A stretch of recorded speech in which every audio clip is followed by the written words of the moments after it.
মই ভাবোঁ যে জয়ন্তমল্ল বৰুৱাহঁতৰ নিচিনা মানুহৰ ধুবাই যেতিয়া নতুনকৈ নীল দিবলৈ শিকে তেতিয়া নীলৰ পৰিমাণটো বেছি হয়। গতিকে তেওঁ নতুনকৈ মন্ত্ৰীৰ সোৱাদ পাইছেতো, গতিকে তেওঁ অহংকাৰে মূৰত ধৰিছে। বাকীটো ৰঞ্জিত দাসেতো তেনেকুৱা নকয়, চন্দ্ৰমোহন পাটোৱাৰীটো তেনেকুৱা কথা কোৱা দেখা নাই। সৰ্বানন্দ সোণোৱালটো বহু বেলেগেই সেই ক্ষেত্ৰত, কিন্তু অসম মন্ত্ৰীসভাত থকা তেওঁৰ লগতে মন্ত্ৰী হৈ থকা ৰঞ্জিত দাসে তেনেকুৱা কথা কৈছে নেকি? ৰঞ্জিত দাস পুৰণি বিজেপিৰ মানুহ, তেওঁতো নাই কোৱা কথা তেনেকুৱা, নকয় তেওঁলোকে। অতুল বৰাই কেশৱ মহন্তই কৈছে নেকি অসম গণ পৰিষদৰ? নাই কোৱা নহয়। কোনে কৈছে? এই যে নতুনকৈ মন্ত্ৰিত্বৰ সোৱাদ লাগিছে, গতিকে ক্ষমতাই মূৰত ধৰিছে, ক'ব নোৱাৰা হৈ উৰি আছে। গতিকে এদিন এইবিলাক মানুহক ধূলিৰ লগত যেতিয়া মিহলি কৰি দিব তেতিয়া তেওঁলোকে গম পাব যে ক্ষমতাত নাথাকিলে তেওঁলোকক কেনেকৈ মানুহে গুৰুত্ব দিয়ে। সেইটো দিন তেওঁ অহা নাই কাৰণে তেওঁ গম পোৱা নাই। মই কি বুলি ক'ম যে ভগৱানে তেওঁলোকক সুমতি দিয়ক। আৰু ২ নম্বৰ কথা, অনুপজ্যোতি এগৰাকী উচ্চ শিক্ষিত যুৱক, স্নাতকোত্তৰ ডিগ্ৰীধাৰী, তেওঁ জাৰ্নেলিজিমৰ এগৰাকী যুৱক। গতিকে তেওঁক সৰু মানুহ বুলি কৈ যেনেকৈ তেওঁ তুচ্ছ তাচ্ছিল্য কৰিছে, জয়ন্তমল্ল বৰুৱাৰ যদি স্মৃতিশক্তি ঠিকে আছে, এই ডেভিড আৰু গুলিয়াথৰ সাধুটোলৈ মনত পেলালেই হ'ল। মই তাতকৈ একো নকওঁ। কেতিয়াবা সিংহ আৰু নিগনিৰ সাধুটোলৈ মনত পেলালেই হ'ল। সিংহকো কেতিয়াবা নিগনিৰ প্ৰয়োজন হৈছিল। গতিকে জয়ন্তমল্ল বৰুৱাই ভাবি ল'ব নালাগে যে জীৱনত যদি তেওঁ নিজে সিংহ বুলি ভাবিছে, তেওঁৰ কাৰণে নিগনিৰ কোনোদিন প্ৰয়োজন নাই, তেনেহ'লে তেওঁ মূৰ্খৰ স্বৰ্গত বাস কৰিছে। তেওঁলোকৰ এটা বিভাগ থাকে প্ৰত্যেকজন মন্ত্ৰীৰ, আৰু সাংবাদিকৰ সহায় অবিহনে তাৰমানে জনতাৰ মাজলৈ কামবিলাক নিব নোৱাৰিব। আৰু সেই সাংবাদিকক আমন্ত্ৰণ জনাই তেওঁ নিজেই সংবাদমেল দিয়ে, আকৌ সেই সাংবাদিককে আকৌ আক্ৰমণ, তুচ্ছ তাচ্ছিল্য। এতিয়াতো মই ক'লোৱেই যে ক্ষমতাই মূৰত ধৰিলেতো মানুহে হিতাহিত জ্ঞান হেৰুৱায়, অহংকাৰত মত্ত হয়। গতিকে মই বৰ বুলি ভাবি তেওঁ গুৰু গোসাঁই নমনা হয়, আৰু তেওঁ সেয়াই হৈছে। অসমত যিমান কেইজন মন্ত্ৰী আছে, তেওঁ নিচিনা মুখ বেকা কৰি কৰি কথা কোৱা কোনোবা মন্ত্ৰী আছে নেকি? তেওঁ যিটো শাৰীৰিক অৱয়ব, যিটো তেওঁ বডি লেংগুৱেজ, সেইটো দেখিলেই মানুহ দেখোন বিৰক্ত হৈ যায়। তেওঁ গাত না শিষ্টাচাৰ আছে, না তেওঁ গাত কিবা মানুহৰ সেই ভদ্ৰতাৰ গুণখিনি মানুহে দেখিবলৈ পায়। কিবা তেওঁক দেখিলেইতো কিবা চম্বলৰ ডকাইত টাইপৰ অলপ গুণ্ডা নিচিনা নালাগে জানো? গতিকে এইবিলাক মানুহৰ পৰা তাতকৈ আৰু কি আশা কৰিব? কথাটো তেনেকুৱা। মুখ্যমন্ত্ৰীৰ ঘনিষ্ঠ এগৰাকী মন্ত্ৰীৰ ঘৈণীয়েকৰ নামত, গৰুৰ নামত ৰাজসাহাৰ্য পোৱাৰ কথা বিষয়টো যেতিয়া উত্থাপন হ'ল, গৰু খুঁটিৰ গীৰ গাই যেতিয়া হঠাৎ অন্তৰ্ধান হ'ল, ক'লে গ'ল ৯০টা গৰু ক'লে গ'ল বুলি যেতিয়া প্ৰশ্ন উত্থাপন হ'ল, তেতিয়াই মুখ্যমন্ত্ৰীৰ ঘনিষ্ঠ মন্ত্ৰীৰ গাত লাগিলে বা কথাবোৰ যেতিয়া গম পালে, যেতিয়া ধৰা পৰিলে গোটেই কথাটো, গোটেই দুৰ্নীতিটো ধৰা পৰিলে, তেতিয়া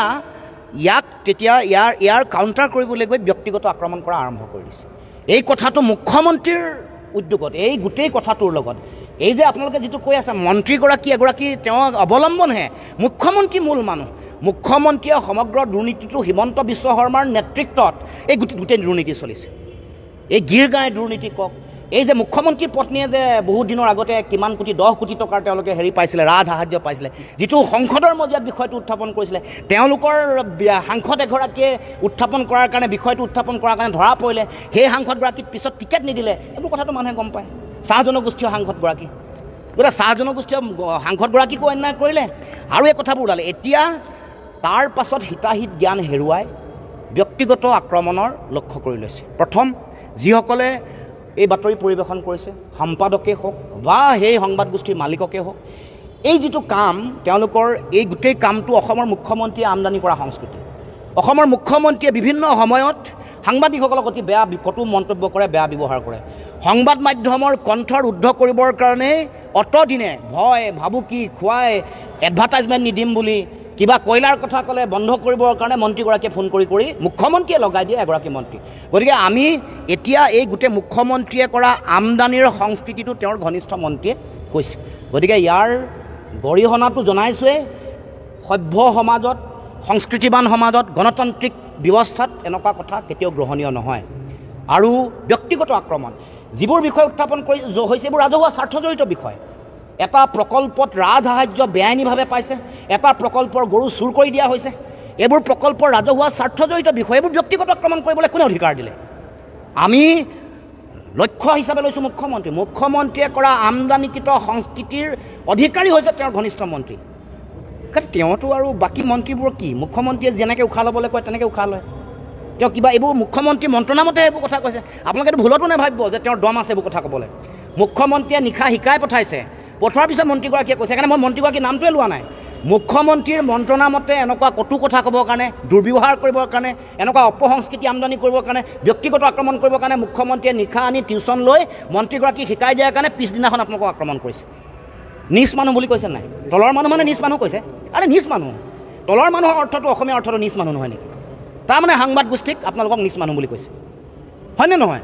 নে আপোনালোকে এইটো কথাও স্বীকাৰ কৰিবলৈ টান পাইছে? তলৰ মানুহ মানে নিজ মানুহ বুলি ক'ব খুজিছে, অস্বীকাৰ কৰে নেকি আপোনালোকে? তলৰ মানুহ মানে নিজ মানুহ ক'ব খুজিছে। আৰু সেইটো মুখ্যমন্ত্ৰী হিমন্ত বিশ্ব শৰ্মাই আগদিনাখন নিশা কাগজ কলম লৈ টিউশ্যন কৰি তেওঁৰ কাষৰ মন্ত্ৰীগৰাকীক শিকাই দিয়া বস্তু। আপোনালোকে ভুল নাভাবিব, এই গোটেই কামটো মুখ্যমন্ত্ৰীৰ উদ্যোগত হৈ আছে। আৰু অসমৰ ৰাইজে, সংবাদ গোষ্ঠীৰ মালিক, সন্মানীয় সম্পাদকসকলে এই গণতান্ত্ৰিক কণ্ঠ, গণতন্ত্ৰৰ যি কণ্ঠ, আমাৰ মুক্ত কণ্ঠক বন্ধ কৰিবলৈ কোৱা কাম কাজৰ বিৰোধিতা হ'ব লাগে, প্ৰতিবাদ হ'ব লাগে। আমাৰ ৰাজনৈতিক দলসমূহ, আমাৰ জাতীয় জনগোষ্ঠী সংগঠনসমূহকো আহ্বান জনাইছোঁ যে ইয়াৰ ব্যাপক প্ৰতিবাদ হ'ব লাগে। কোনো কাৰণতে সাংবাদিকসকলক, অসমৰ নাগৰিকক, শিক্ষকসকলক কাকো এনেকুৱা ধৰণৰ দুৰ্ব্যৱহাৰ কোনো কাৰণতে সহ্য কৰা নহ'ব। মুখ্যমন্ত্ৰীয়ে আনকি এটা সময়ত আমাৰ সন্মানীয় শিক্ষা গুৰুসকলকো অন কেমেৰা বেয়া ব্যৱহাৰ কৰিছিলে, আমি তেতিয়াও প্ৰতিবাদ কৰিছিলোঁ। হীৰেণ গোহাঁই ছাৰকো অতি অভদ্ৰ ব্যৱহাৰ কৰে অসমৰ মুখ্যমন্ত্ৰীয়ে। এইবোৰ কথাৰ প্ৰতিবাদ হ'ব লাগিব। এই সংস্কৃতি, অসমৰ মানুহৰ সংস্কৃতি আছে, এই সংস্কৃতিক কোনেও তললৈ নিব নোৱাৰিব। মুখ্যমন্ত্ৰীৰ কোনো অধিকাৰ নাই। হাজাৰ হাজাৰ বছৰ মহাপুৰুষসকলে দি থৈ যোৱা আমাৰ সংস্কৃতিক মুখ্যমন্ত্ৰীয়ে দুদিনতে আহি ক'ৰবাৰ বাহিৰৰ পৰা, উত্তৰ প্ৰদেশৰ পৰা আমদানিকৃত সংস্কৃতি এটা আনি আমাৰ অসমত জাপি দিব। অসমৰ ৰাইজে কোনো কাৰণতে গ্ৰহণ নকৰে। তেওঁৰ সন্তানে কৰিব পাৰে, তেওঁৰ পৰিয়ালটো ডাঙৰ পৰিয়ালটো কোনোবাই কৰিব পাৰে, আমি নকৰোঁ। ইয়াৰ বিৰোধিতা হৈছে, বিৰোধিতা হ'বই। গৰুকুটি প্ৰকল্পক লৈ তদন্ত হ'ব নালাগে নে? নিশ্চিতভাৱে তদন্ত হ'ব লাগে। দুৰ্নীতি, মুখ্যমন্ত্ৰীৰ ঘৈণীয়েকে লোৱা মাটি বাৰী তদন্ত হ'ব লাগে। মুখ্যমন্ত্ৰীৰ ঘৈণীয়েকে পোৱা ৰাজসাহায্য, তেওঁৰ ঘনিষ্ঠ মন্ত্ৰীয়ে পোৱা ৰাজসাহায্য তদন্ত হ'ব লাগে। গৰুখুটিৰ দুৰ্নীতি তদন্ত হ'ব লাগে। যিমান দুৰ্নীতি হৈছে চাকৰি নিযুক্তিত, APSC কিয় তেওঁলোকে ঢিলা কৰি দিলে? যাৰ কাৰণে সুযোগ পালে ভালকৈ শপতনামা নিদিলে। কাৰণ মুখ্যমন্ত্ৰীয়ে বহু মানুহৰ মাজত বুবা আছে যে মুখ্যমন্ত্ৰী মানুহ তাত চাকৰি পাইছে। গতিকে এইবোৰ তদন্ত হ'ব লাগে, উচ্চ পৰ্যায়ৰ তদন্ত হ'ব লাগে। এটা প্ৰকল্পৰ কাৰণে অনা গৰু কেনেকৈ বিক্ৰী কৰিব পাৰে নেকি? তেওঁলোকে যিহেতু ক্ৰয় কৰিছোঁ বুলি কৈছে, এই কথাটো নিশ্চিতভাৱে নোৱাৰে। নিয়ম আছে, নিলাম হ'ব, ৰাজহুৱাকৈ বিজ্ঞাপন হ'ব, ৰাজহুৱা বিজ্ঞাপন হ'ব, নিলাম হ'ব, নিয়ম সকলোৱে জানে। তেওঁ নাজানিব পাৰে, যিগৰাকীয়ে কৈছে তেওঁ নাজানিব পাৰে। অসমৰ ৰাইজে জানে, শিক্ষিত ৰাইজে। যোৱাকালি সেইকাৰণে আপোনাক বহুতে কৈছে যে তেওঁ বহুত কথা নাজানে, নজনাৰ কাৰণে বহুত কিছুমান কথা মানে কোৱাটো উচিত নহয়। মানে জুবিন গাৰ্গে কৈ দিছে ভালকৈ, আৰু তাতকৈ আৰু কোৱাটো উচিত নহয়। মইতো ক'লোৱে আপোনালোকক, ক'লে মুখ্যমন্ত্ৰীয়ে ৰাতি দিয়া মন্ত্ৰণামতে কথাটো কৈছে। এপিচেণ্টাৰটো অসমৰ মুখ্যমন্ত্ৰী দুৰ্নীতি কেলেংকাৰী। গতিকে আপুনি গছৰ মানে মেইন গুৰিত গোটেই কামটো চাব লাগিব। ইমানবোৰ চলি থকা গোটেই কথা মুখ্যমন্ত্ৰীটো দায়ী। মুখ্যমন্ত্ৰীৰ ঘৈণীয়েক, মুখ্যমন্ত্ৰীৰ পুত্ৰ, তেওঁলোকেবোৰ এইবোৰ কৰি আছে, মাটি লৈ আছে, কোম্পানী বনি আছে। তাৰপাছত এনেকুৱা ধৰণৰ অপসংস্কৃতি আমদানি কৰিবলৈ বেলেগক শিকাইছে। এই দুৰ্নীতিবোৰৰ মূল নায়ক মুখ্যমন্ত্ৰী। বয়স বেছি হ'লেও তেওঁ সমষ্টিত চাকৰি পায়। আইন নাই তাৰমানে তেওঁৰ কাৰণে। তেওঁ মাতে নিশা যিটো ভাবিব সেইটোৱে কৰিব, তেওঁ যি আইন বুলি ভাবে সেইটোৱে কৰিব। যিয়ে ক্ৰয় কৰিছে, ক্ৰয় কৰা অধিকাংশ একেটা দলৰে তেওঁলোকৰ নেতা, সাধাৰণ মানুহ, MP, MLA নহয়। চব সেইটোতো হয়। অসমততো আৰু এটা পৰিয়ালৰে গোটেই কাৰবাৰ চলি আছে। ইয়াত চৰকাৰ আছে জানো? এটা পৰিয়ালে চলায়। মন্ত্ৰীসকলৰ কিবা ক্ষমতা আছে জানো? গতিকে তেওঁলোকৰ ঘনিষ্ঠ মানুহে কিনিছে, মুখ্যমন্ত্ৰীৰ ঘনিষ্ঠ মানুহে কিনিছে, তেওঁলোকে দুৰ্নীতি কৰিছে আৰু তেওঁ ৰক্ষণাবেক্ষণ দিছে। সেইকাৰণে মুখ্যমন্ত্ৰী ৰাতিয়ে উঠি গ'ল ৰক্ষণাবেক্ষণ দিবলৈ। কোনোবা সৰু মানে আপোনাৰ ক'ৰবাত চাকৰিয়ালে 5,000 টকা দুৰ্নীতি কৰিলে তেওঁলোকে হাত দাঙিব লাগে। আৰু মুখ্যমন্ত্ৰীয়ে ৰাস্তাই কয়লা ট্ৰাকে তাৰে শ কোটি টকা চিণ্ডিকেট কৰি থাকিব, দুৰ্নীতি পইচা লৈ থাকিব।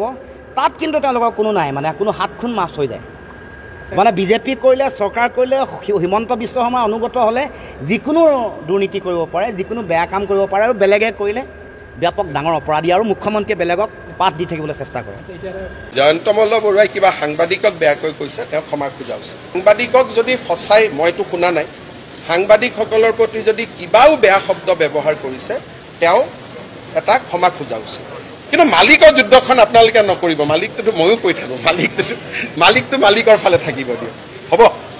আৰু জয়ন্ত মল্ল বৰুৱাই যদি সঁচাই কিবা কৈছে, মই শুনা নাই, ময়ো ক্ষমা খুজিছোঁ। কাৰণ আপোনালোকক বেয়া কোৱাৰ কোনো অধিকাৰ তেওঁৰ নাই, আৰু আপোনালোকে দায়িত্বহে পালন কৰিছে। মই ভাবাত সেইটো মুখৰ পৰা ওলাই গৈছে ল'ৰা আপোনালোকৰ লগত চবৰ লগতে ভাল সম্পৰ্ক এইটো মুখৰ পৰা কেতিয়াবা ওলাই যোৱা শব্দ এটাত এইটো আৰু কোনোবাই নিজে সৰু ভাই নিজৰ মাক বাপেক কি ডাঙৰ মানুহ আছিল যিজন মন্ত্ৰীৰ কথা কৈছে তেওঁৰ মাক বাপেক আদানী আৰু আম্বানী আছিল নেকি তেওঁ নিজে সেই হিচাপতো চবেই আমি সৰু ঘৰৰ মানুহ মইতো কথাই কৈ থাকোঁ মইতো প্ৰত্যেক মিটিঙতে নকওঁ জানো মই সৰু ঘৰৰ মানুহ বুলি সৰু মানে সাধাৰণ বুজায় আৰু তেওঁ এইটোৱে কথা যে মালিকসকলৰ একোটা নিজৰ বুৰঞ্জী আছে আৰু মালিকসকলে আমাক আহি লগো কৰি থাকে মোৰ ফোনটো দেখিলে মই আপোনালোকক দেখুৱাই দিম যিজন মালিকৰ কথা লিখে তেওঁ মোৰ লগত ৰাতিপুৱাও কথা পাতে নহয় সেইকাৰণে কৈছোঁ সাংবাদিকসকল বেলেগ কমপ্লেইন মালিকসকল বেলেগ মালিকসকলক আমি যদি কিবা দুটা কথা কওঁ সেইটোত সাংবাদিকসকল আহিব নালাগে কাৰণ সাংবাদিকসকলে দৰমহাহে পায় তেওঁলোকে নিজৰ কামহে কৰে মালিকসকলৰ কথাটো ইণ্টাৰেষ্টটো বহুত বেলেগটো গতিকে আপোনালোকে মালিকসকলৰ লগত এতিয়া যোৱা কেইদিনমান আগতে এজন মালিকৰ লগত মই এখন মিটিং কৰিছোঁ ৰেকৰ্ডেড মিটিং তাতে হেল্থ ডিপাৰ্টমেণ্টৰ পৰা এডুকেশ্যনৰ পৰা টুৰিজিমৰ পৰা চব আনি মিটিং পাতিছোঁ তেওঁৰ কামৰ কাৰণে গতিকে তেওঁলোকৰ চিন্তা চৰ্চা মালিকসকলৰ বেলেগ আপোনালোকৰ চিন্তা চৰ্চা বেলেগ গতিকে আপোনালোকে আমাক লিখক সমালোচনা কৰক আমাৰতো কোনো আপত্তি নাই কিন্তু মালিকজনৰ কাৰণে আৰু আপোনালোকে কিয় মিছামিছি প্ৰস্তাৱ লয় কাৰণ কালি মালিক ক'ত কিহত ফচিব হয় নাই মালিকসকলৰতো বিয়া বাৰু কেনেকৈ পাতে দেখিছে নাই কোনোবাই জজ ফিল্ডত বিয়া পাতে কোনোবাই ভেটেনাৰী ফিল্ডত বিয়া পাতে কোনোবাই ক'ৰবাত বিয়া পাতে আপুনি তেওঁলোকৰ গোটেই সংস্কৃতিটোৱে বেলেগ সেইটোৰ লগত একোখন বিয়াত এতিয়াতো আপুনি গৰুত ধৰিছে একো মই কাৰো নাম নকওঁ একোখন বিয়াত কাপোৰে 20-25 লাখ টকাৰ পিন্ধে গতিকে আমি এইবিলাক সৰু মানুহ এইবিলাকৰ কি বুজি পাম জাহাজৰ মূল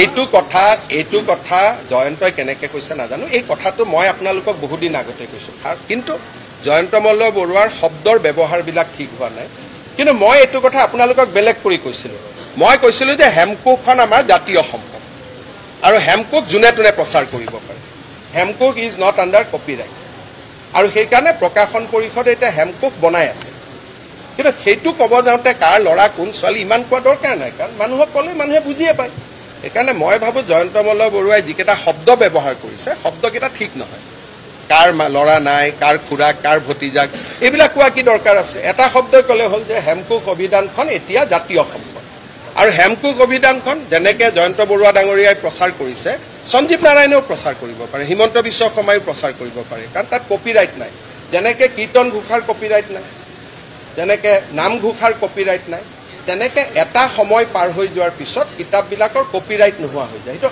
আইনৰ ব্যৱস্থা সেইকাৰণে এইবাৰ আমি হেমকোক অভিধান চন্দ্ৰকান্ত অভিধান দুইখন অভিধানে আমি প্ৰকাশন পৰিষদে প্ৰচাৰ কৰাৰ সিদ্ধান্ত লৈছোঁ কাৰণ তেখেতে বিনা পইচাত নিদিয়ে আমাৰ চিন্তাটো হ'ল আমি বিনা পইচাত দিম যে হেমকোক অভিধানখন আমি বনাই অসমৰ গোটেই কলেজ স্কুলবিলাকক এটা কপি আমি বিনামূলীয়া দিম কিন্তু ব্যক্তিগত মানুহ এজনতো বিনামূলীয়াত দিব নোৱাৰে দিব কেনেকৈ কিন্তু তাৰ মাজতে ক'ব লাগিব যে বেইল সংস্কৰণ বনাইছে ভাল কাম কৰিছে আৰু মই নিজে প্ৰধানমন্ত্ৰী তাত লৈ গৈছোঁ গতিকে কোনোবাই এজন মানুহক একদম কলা বুলি ক'ব নোৱাৰি এজন মানুহক বগা বুলি ক'ব নোৱাৰি মানুহ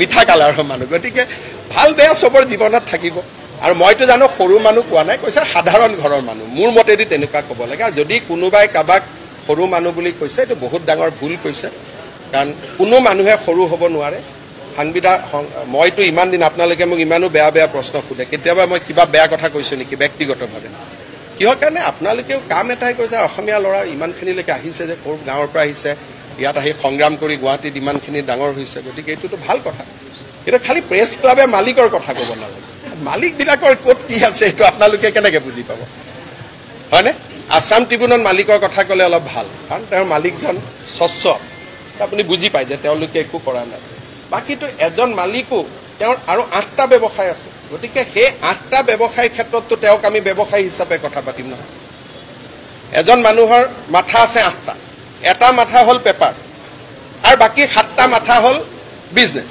গতিকে ইনকাম টেক্সে ৰেট কৰিব গ'লে বাতৰি কাকতৰ মালিক বুলি ৰেট কৰিব নাযায় নহয় যে বিদ্যুৎ পৰিষদৰ ঠিকাদাৰ বুলি ৰেট কৰিলে কাৰোবাক মটৰ গাড়ী মালিক বুলি ৰেট কৰিলে কাৰোবাক পলিটিচিয়ানৰ ৱাইফ বুলি ৰেট কৰিলে কাৰোবাক আন কথাত কাৰোবাৰ লগত মিলি কোম্পানী কৰা বুলি ৰেট কৰিলে গতিকে আমাৰ সকলোৰে ক'ৰবাত কিবা এটা আছে না গতিকে সেই এংগলটোক আপোনালোকে নিজৰ বুলি ল'ব নালাগে আৰু মইতো এইটো বিচাৰোঁ যে মালিকসকলৰ আজিকালি ইমান ইনকাম, আপোনালোকক ভাল কৰি দৰমহা দিব লাগে। ৰাতি দিনে আপোনালোক এনেকৈ ঘূৰি থাকে। মইতো উল্টাই কওঁ, কাৰণ প্ৰত্যেকজন মালিকৰ ইনকাম মই জানো। কাৰণ কোনোবাজন মালিক PW কণ্ট্ৰেক্টৰ, কোনোবাজন মানুহ ASCBৰ কণ্ট্ৰেক্টৰ, গতিকে চবেই কিমান টকা আনে মইতো চব জানো। গতিকে অসমৰ জাৰ্নেলিষ্টবিলাককে আটাইতকৈ কম দৰমহা দি ৰাখিছে না ঘৰ আছে। কোনোবা এজনৰ বেমাৰ হ'লে মোৰ ওচৰত আহি যায় এপ্লিকেশ্যন, মই কৰি ভাল পাওঁ, কিন্তু মালিকজনেতো মিনিমাম 10 লাখ টকা দিব লাগে। মইতো সেইটোকে কৈ থাকোঁ। মই যেতিয়াই মালিকবিলাকক লগ পাওঁ মই কওঁ যে জাৰ্নেলিষ্ট কেইজনে ইমান, মই ৰাতি 12টাতো ইয়াত আহি ধৰিব, 5টাতো আহিলে উঠি আহিব, হয় নহয়? গতিকে দিল্লীততো জাৰ্নেলিষ্টবিলাকে ভাল দৰমহা পায়। ইয়াত টাইমছ নাও, ইণ্ডিয়া TV ভাল দৰমহা দিয়ে। অসমত দৰমহাই নিদিয়ে। ওই গাঁৱৰ যিবিলাক মফচলীয় সাংবাদিক আছে তেওঁলোককতো কিবা এটা নিউজ দিলে 100 টকা দিয়ে। বেচেৰাতে কয় যে বাইট এটা দিয়ক ছাৰ, নহ'লে 100 টকাটো আমাৰ মিছ যাব। এতিয়া মই ইমান মুখ্যমন্ত্ৰীয়ে কথা নকয়। মোক এজন পেপাৰ মালিকে ফোন কৰিছিল, তই মুখ্যমন্ত্ৰী ইমান কিয় কথা কয়, নকবচোন।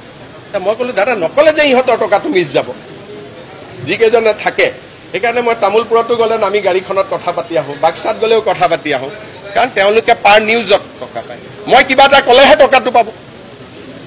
গতিকে মই তেনেকৈ আপোনালোকক ইনডাইৰেক্টলি সহায় কৰি থাকোঁ, সকলোতে নামি দিওঁ। ক'তো এনেকুৱা জেগা নাই য'ত না কৰিব লাগে। মই ভাবোঁ যে এটা সাংবাদিকৰ কাৰণে মিনিমাম পে এটা হ'ব লাগে। 8 ঘণ্টাতকৈ বেছি কাম কৰোৱাব নালাগে। কিছুমানকতো ৰাতি 2টা 1টাতো মই দেখা পাওঁ ঘূৰি থাকে, চিফ্টত থাকে, কিন্তু 8 ঘণ্টা নহয় না, আকৌ সিহঁতক তাক দিনতো দেখা পাওঁ।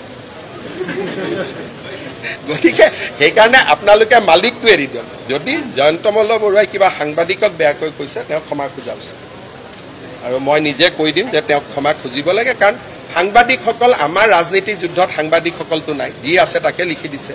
গতিকে সাংবাদিকক যদি সঁচাই, মইতো শুনা নাই, সাংবাদিকসকলৰ প্ৰতি যদি কিবাও বেয়া শব্দ ব্যৱহাৰ কৰিছে তেওঁ এটা ক্ষমা খোজা উচিত। কিন্তু মালিকৰ যুদ্ধখন আপোনালোকে নকৰিব। মালিকটোতো ময়ো কৈ থাকোঁ, মালিকটো মালিকৰ ফালে থাকিব দিয়ক, হ'ব। আৰু জয়ন্ত মল্ল বৰুৱাই যদি সঁচাই কিবা কৈছে, মই শুনা নাই, ময়ো ক্ষমা খুজিছোঁ। কাৰণ আপোনালোকক বেয়া কোৱাৰ কোনো অধিকাৰ তেওঁৰ নাই, আৰু আপোনালোকে দায়িত্বহে পালন কৰিছে।